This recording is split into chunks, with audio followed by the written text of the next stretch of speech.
Hi, I am Jami Shapiro, the owner of Silver Linings Transitions and the host of the Silver Linings Transitions podcast. And you are joining me back at a 3-part episode of Do You Own Your Stuff or Does Your Stuff Own You?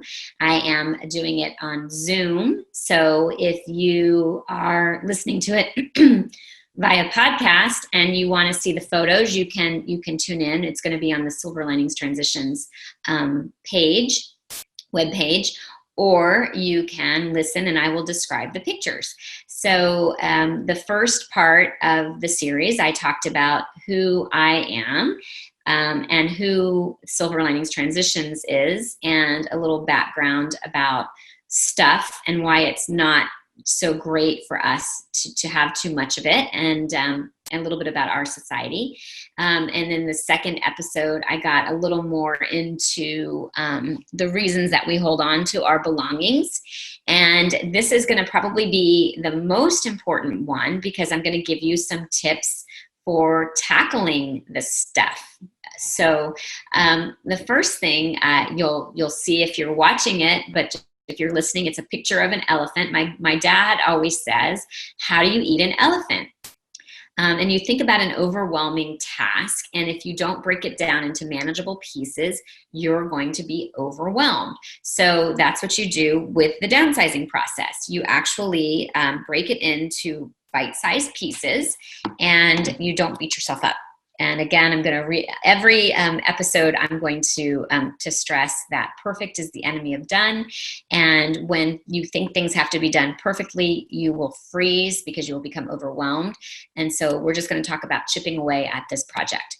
Okay, so the first thing that it's important to do actually is to come up with a system.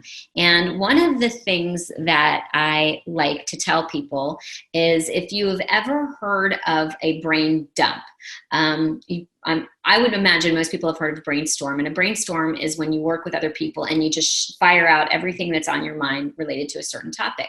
Well, in this case, we're going to do what's called a brain dump.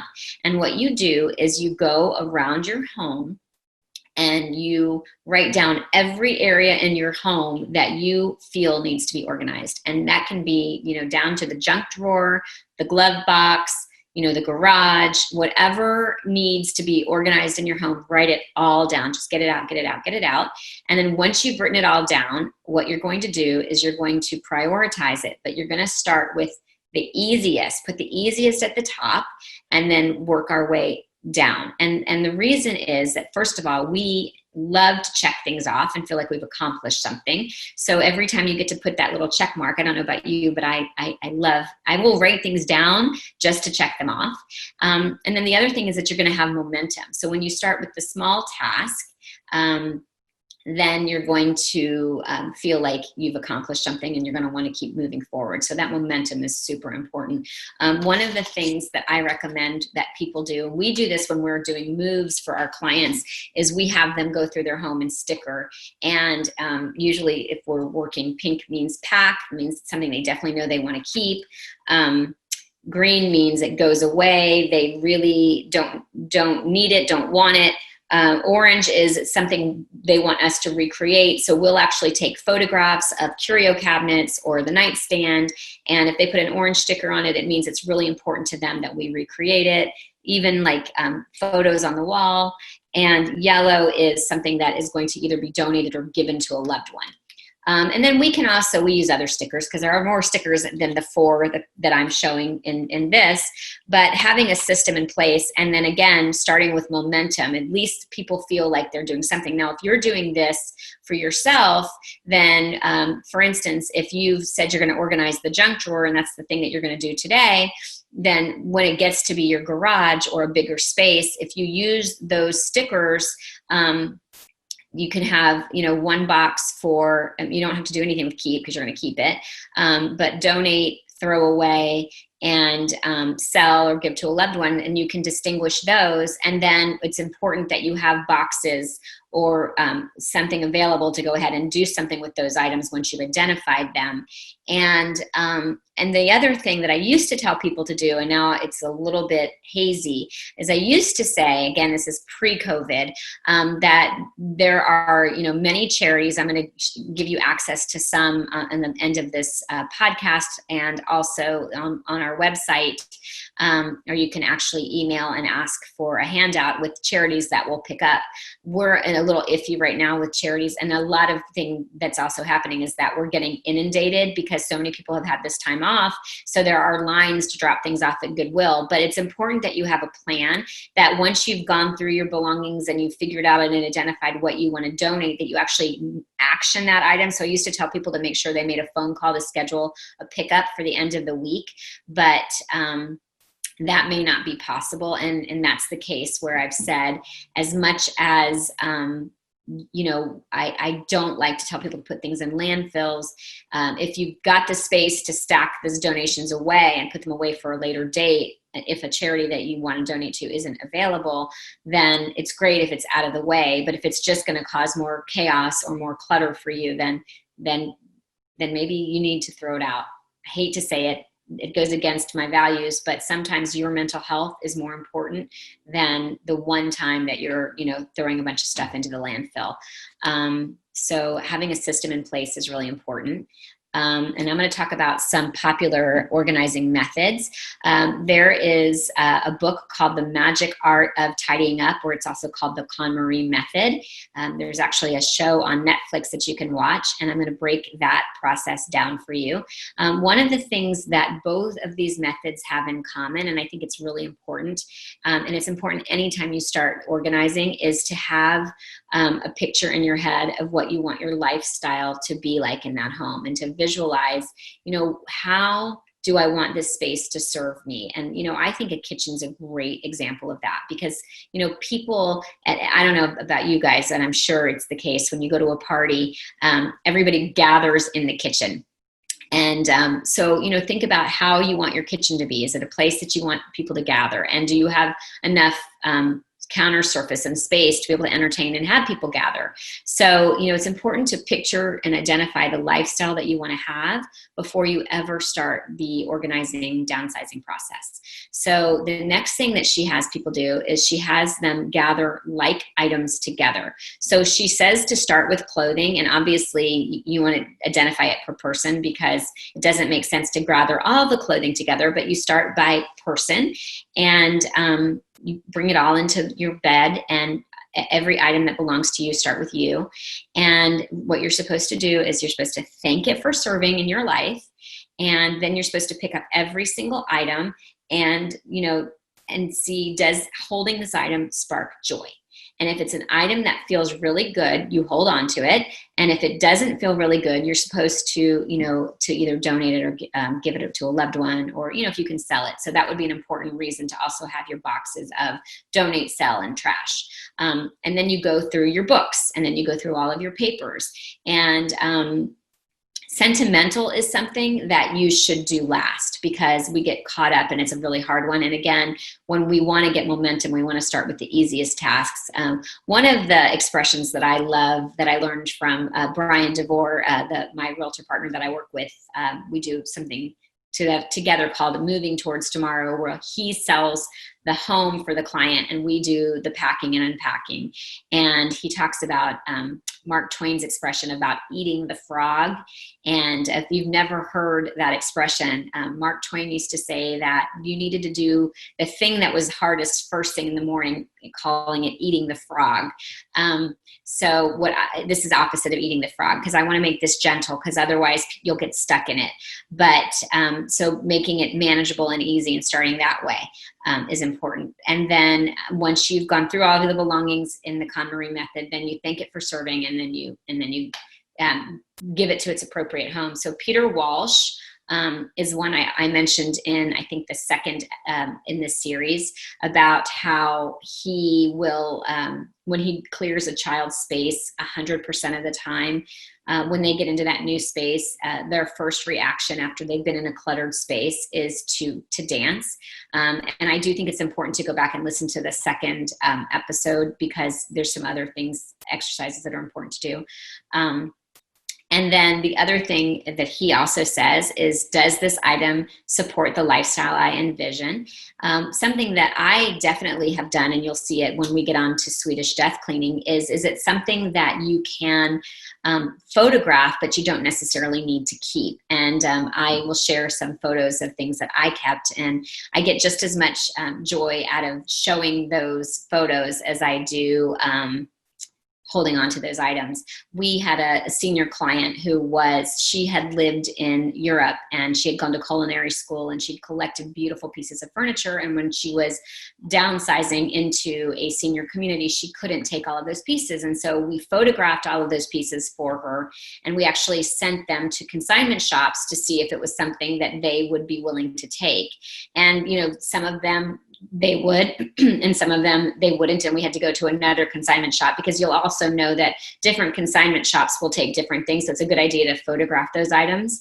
And when she moved, we had put all of those photos into a book, also with some photographs and some documents that we had scanned for her husband. And it was something that they enjoyed looking at.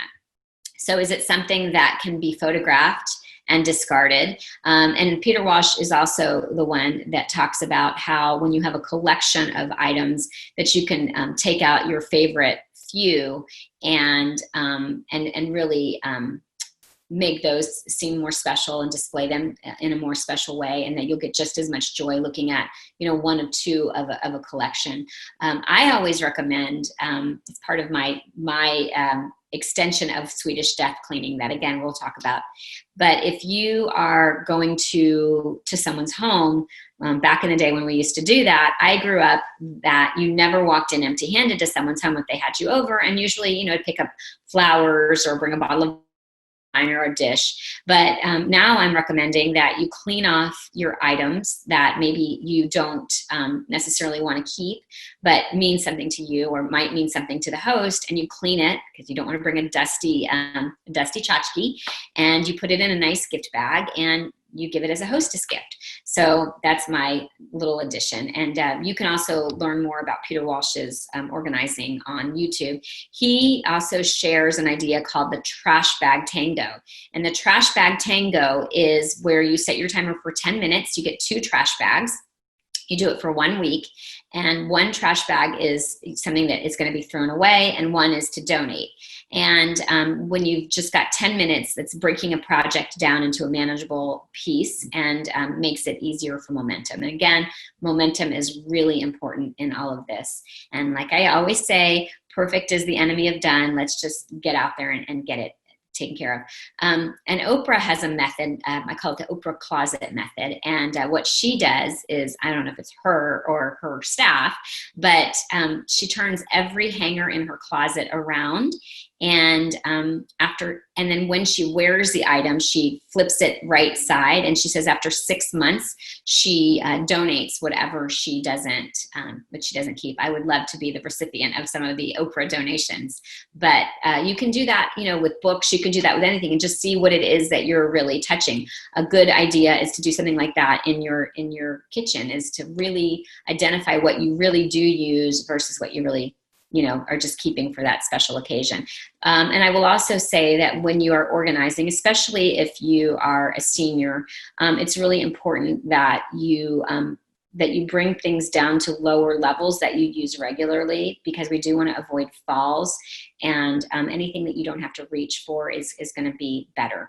All right, so those are some important methods. Now we're going to get into my personal favorite. I talked about it in the first episode a little bit. It was what is Swedish death cleaning? And it turns out it did not originate in Sweden, but what it is the sandwich generation of people who had loved ones who they had to go through their belongings either because their loved one passed or they were moving them into smaller spaces, and they realized what a daunting task it was. And these people also have their own adult children and thought, I don't want to do this to my adult child. So I am going to give you, I think this is probably going to be the highlight of everything that I share with you today, or in the series of podcasts. And that is to proactively go through your own belongings as if you have passed away, and make those decisions for your family members so that they don't have to do it. First of all, it's overwhelming. And the last thing that someone needs to do after they're grieving is to have to go through these belongings. And it's really hard to make decisions because there's also going to be a little bit of guilt maybe involved, or I don't want to do this to my loved one's belongings, and maybe they'll hold on to things that necessarily don't need to be held on to. So if you make that decision for them, that's going to be a relief. But also, families don't need to fight over belongings, as I shared with you in an earlier episode in the series, that when my grandmother passed away, my family, it was an unexpected death. My mother took all of her belongings in that we didn't take. She didn't want to donate a whole lot. She felt a lot of guilt, so she took on more stuff than she needed. But family members also fought about my grandmother's belongings. And the last thing your family needs to do when they're grieving is to start fighting. And if you've never heard the expression before, there's one that says, weddings and funerals bring out the worst in people. And so there are some proactive things that you can do to go through your belongings to spare your family from having to. I recommend organizing a Swedish death cleaning party. Now, before COVID and before we were all using all this media and live streaming and FaceTiming, I would have said, hey, gather all your loved ones together, maybe do it on Mother's Day or your birthday when they can't say no, have all the packing supplies ready and have them start going through your belongings and identifying, what they love. You can actually do that now, though, virtually. So you can, have all of your family on and have them start identifying what they want. My mother-in-law actually just had her will and her trust done, and we were sitting with her the other day, and she told my kids to identify what it was they wanted or what art they wanted. So I think it's a really good idea that you start thinking about,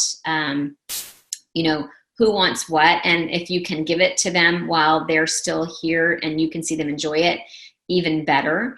And if not, it's really important that you do some sort of photographic inventory of those things so that they do really know your intentions and families don't have to fight. So the other thing that you need to remember is you need to make sure that you get all your stuff out of storage. And also one of the things that I know happens is that we find, especially the greatest generation, they find hiding places for things because there was a fear of losing things.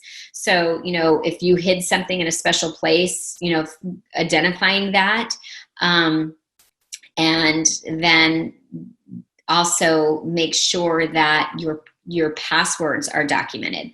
So there is actually something called LastPass, and you can put it on your phone, you can put it on your computer, and it's free, and it actually will store all of your passwords. It's really important, though. You have to come up with some crazy password, and I have to tell you, I can't remember my password, and it's a long one.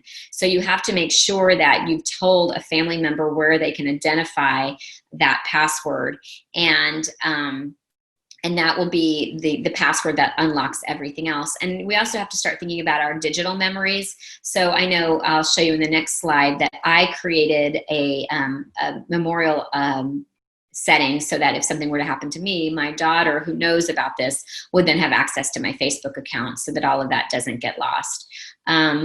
So the other thing is, so you designate your wishes, you document your passwords and your logins, you create an inventory log. There's something called Fair Split, where you can actually take photographs of your belongings and identify who gets what. It's also a program that families can use when there is some contention to go through belongings. It's sort of like a draft process. But the other thing is, it doesn't all have to be done at once, so don't get overwhelmed, and don't start with the love letters and the journals and the photos, because you will get caught up in that. But remember that you need to go through closets, and then as you also are getting into this mindset, it's important to start, thinking about not accumulating more. So because then it's more that your loved ones will have to deal with. So. All right, so this was the legacy setting for memorialization that I mentioned on Facebook, and you can go into general account settings, and there is actually a memorialization setting. That is the next slide that I'm looking at. Okay, now I shared with you guys that there were some things that I had photographed for myself. So I actually had, because I went through a divorce, I went from, and also moved from Florida to California. We originally moved from a 4,000 square foot house to 2,500 square feet. So that was definitely a downsizing process.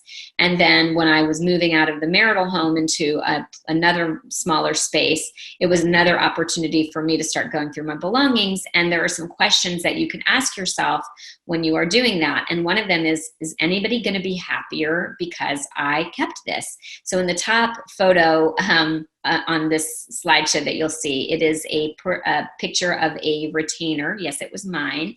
And you'll notice, for those of you who are looking, it's orange and blue because I went to the University of Florida, which I thought that was very clever. I got my braces my senior year of high school, got them off my sophomore year of college. And in my defense, I held on to that retainer because in my mind, I believed that one day when my teeth shifted, I could just put the retainer back in and my teeth would go back. And I just never tried it on to support that theory. But when I was moving, I realized that indeed my teeth had shifted and that retainer was not going to fit in my mouth anymore. It was funny because when I gave the talk, someone said, "Oh, did you hold on to it thinking one day you would be famous and it would be worth something?" I'm like, that one never crossed my mind. I would like to be famous, but that was not why I was holding on to my retainer. The bottom picture is my old, I was never a true cheerleader. I was just an optimist cheerleader, very optimistic because I was not athletically inclined. And then I had my Girl Scout sash, my prom corsage that had died. And then I had the silk flowers from the wedding when my mom married my stepfather. And when I had the opportunity to go through the things that I had held on to, like for instance, that Girl Scout sash, all three of my daughters were still living at home with me. It was before my daughter left for school, and nobody wanted it. So I did photograph it and let it go. You can also do this process of Swedish death cleaning with your children. As I mentioned, my oldest daughter was moving out and she was starting college. And I basically said, you know what, I'm happy to store one bin for you, but I was very sentimental. So I kept every, play that she was ever in, and, a lot of her papers and drawings. And like my middle daughter had a cast on her arm and I kept the cast. So I just suggested that they go through their belongings and figure out, what they would want to put in one bin. So you don't have to store so much for them. And it's a good way for them to get in the habit of going through and deciding if it's important enough to keep. And then I have my own spin on Swedish death cleaning. And I always ask people, that there are things that are sentimental that we don't necessarily want someone else reading or seeing, but we also don't want to get rid of it. And so what I ask people is I say, okay, you can do two things. You can either put it in a safety deposit box and you can, not give anyone the code, and then really no one will ever see it. And there may be things like that. For me, there are some funny things that I might not necessarily want them to see, but it's sort of like rating a movie. And so what I say is you put a box that says don't open. And then I always ask the audience, okay, if you had a box that said do not open and you passed away, how many people feel like they have family members or loved ones who would open the box? And there are always people who raise their hand, and I definitely am among them. And so what I say is that you should put a bottle of tequila in that box. And around the tequila, you can say, hey, I told you not to open this, but if you're going to, have a laugh at my expense. And I just think, how wonderful that would be after you've passed away, for your loved ones to get a little laugh at something that you've left for them. So that's Swedish death cleaning. And then the other thing that is important to do when you are downsizing and organizing is to consider the space that you're living in, or moving into. When we work with senior clients, we always give them the dimensions of the closet. And, if you've got a 6-foot closet, I'm just giving you an example, then we can tape off the closet that they're in now and, say, what would you put in that 6-foot closet? So that's really a good thing to do, is to measure the space when you are downsizing. And the same goes for kitchen cabinets and bathroom cabinets too, is when you have a realistic idea of what space you're going into, it makes it easier for you visually to be able to downsize to that space. Now, if you're downsizing to remain in your home, looking at the picture of this closet on the left, it's like so full that there are things coming off the sides. Nobody knows exactly what they have in a closet like that. So it's really important that you be realistic about what you are really, really needing. And again, like I've said, if you have been holding on to garments that you've been waiting to fix and you've had 3 months to fix them and they haven't been fixed, you're probably not going to fix them. And, you probably don't need to hold on to more than 2 or 3 sizes. And then also a lot of clothing, starts to have fade marks where it's been creased because it hasn't been worn too long. So I would recommend, this is a great time to do that Oprah method of turning the closet, the hangers inside out or the wrong way, and figuring out what you're actually using. Again, when we are doing a move for someone into a senior community, it's really important that you maximize the vertical space. And so drawers are more useful than open surfaces. And the same goes true for, wall units. And whenever we can reuse shelves and use space vertically, we do that. Again, perfect is the enemy of done. This was a client of ours that just, had a lot. And when we moved her, we were able to put it all away in a way that was by color, and it made it more organized. And I'm going to go back to a slide that I didn't share with the Konmari Method. And those were 2 other things that I like in that method. One is when she instructs you to do a closet, she has you do it by color.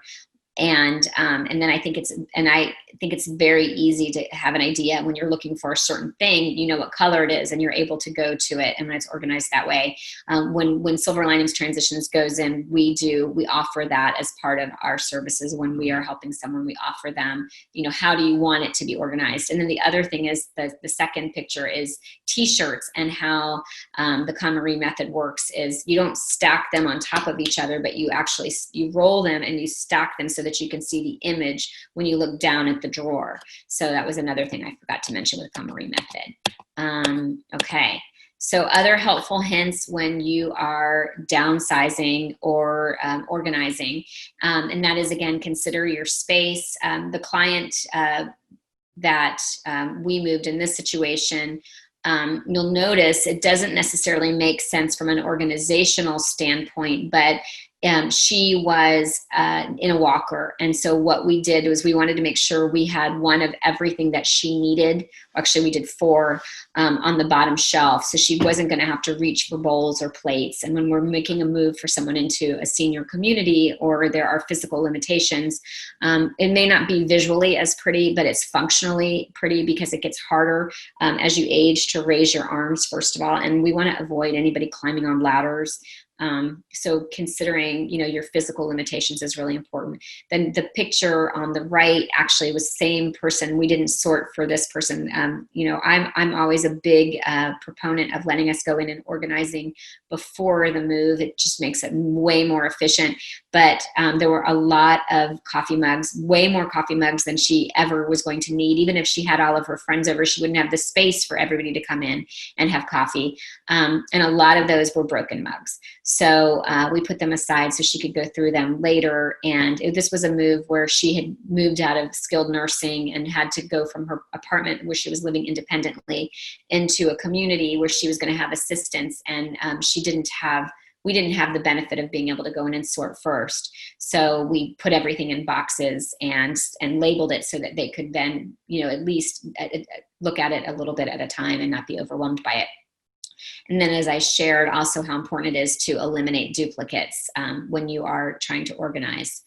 Okay, all right. So I am going to stop on this for episode 3. We're going to pause, and then I am going to resume the episode 4 with different ways that you can downsize once you've gone through the process of organizing your home, what you do with all the stuff that you're not keeping.